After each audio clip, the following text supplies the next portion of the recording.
Hi, and welcome to The Purposeful Banker, the leading commercial banking podcast brought to you by Q2, where we discuss the big topics on the minds of today's best bankers. I'm your host, Jim Young, Senior Content Strategist at Q2. Now, we're breaking away from our usual episode every 2 weeks cadence here with this mini episode because we want to give you a quick preview, about 4 to 5 minutes, of an upcoming webinar that Q2 is co-hosting with Datos Insights. Think of it as sort of like a movie trailer, but in podcast form. The webinar is called Fraud Orchestration, Stay a Step Ahead of Financial Fraudsters, and it will be held on Thursday, March 13th, at 3 p.m. Eastern, 2 p.m. Central. There will be a link to the webinar in the show notes. You can also reach it at q2.com/webinars, webinars with an S, /fraud. Again, q2.com/webinars/fraud. And that's just it. Leave out the www part. If that's confusing to you, again, don't worry. There's the link to the webinar in the show notes. But more importantly, here to give us a sneak peek into the webinar's content is one of its co-hosts, Jim Mortensen, Strategic Advisor at Datos Insights. Jim, welcome to the show. Thanks, Jim. I appreciate it and happy to be here. So let's just start right off and start at the beginning. At first, can you give us sort of a quick explainer of what you mean when you say fraud orchestration, and then tell us what prompted Datos to do research into this area? You bet. Fraud orchestration, I think the best way to think about it is that it's basically a conductor that coordinates all of your fraud prevention tools to play sort of in harmony or to be leveraged in harmony. Just like an orchestra, needs someone to ensure all the instruments come in at the right time with the right level of volume, financial institutions need a system that can coordinate their various fraud detection tools, data sources, and authentication methods in real time. Now, to your second point, we undertook this research because we were seeing a lot of financial institutions struggling with fragmented fraud prevention approaches. And what I mean by that is they have a lot of good individual tools, but they're not working together effectively.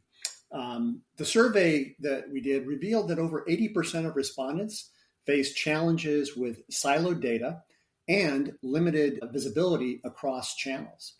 And I think this fragmentation is making it harder to fight increasingly sophisticated fraud attacks.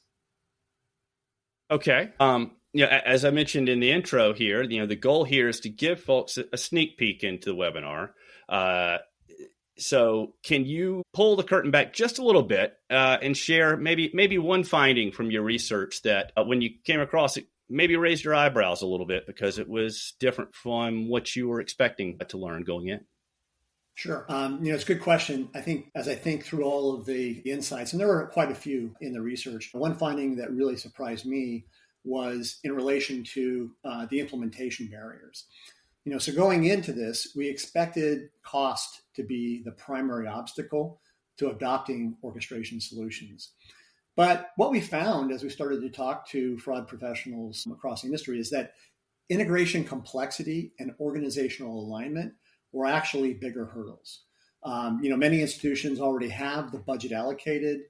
What they really struggle with is the technical complexity of connecting all of their systems together and getting different business units across the organization to align on a unified approach. Several respondents even described their organizations as sort of a Frankenbank, so to speak, due to having multiple legacy systems that really don't talk to each other. That's interesting. Yeah, the irony is almost the more you try to treat it, the harder it gets to treat it when you have that situation. So it puts you in the shoes of the audience here. If you are the CEO of a financial institution, who at your bank or credit union are you going to say, hey, you need to be the person to attend to this webinar? Basically, what titles or roles are the ones who should hear what you have to say? Yeah. I think this research has a number of critical insights for several of the typical stakeholders across a financial institution. Obviously, fraud prevention leaders and their teams should attend, but I'd also strongly encourage CIOs and CTOs, as well as digital banking executives to join the webinar. The findings that we have highlight that, a really successful fraud orchestration solution implementation requires a strong partnership between fraud, technology, and other business teams. One interesting finding that that institutions that have implemented orchestration solutions are seeing reductions in false positives while improving fraud detection efficacy, as well as the customer experience. But what we kind of found is that achieving these results really requires breaking down those organizational silos. And as you think about those types of results, they have benefits not just to fraud prevention, but to the broader organization in terms of the customer experience. Absolutely. And yeah, to your point about this, CIO, you just made the point about the implementation, that sort of thing being the biggest problem. Well, if you purchase this thing, you're going to be coming to those guys at the organization to say, help me figure out how to do this. So that certainly makes sense. And I would add that what a big aspect is to the selection and implementation is getting a tool that aligns with an organization's technology stack. So that's a really key aspect to have the CIO, CTO involved. Okay, well, I promise we keep this short. So just one last question. What's one thing you think attendees will take away from this webinar? Yeah, I think the key takeaway from this study is that a fraud orchestration is not just a technology solution.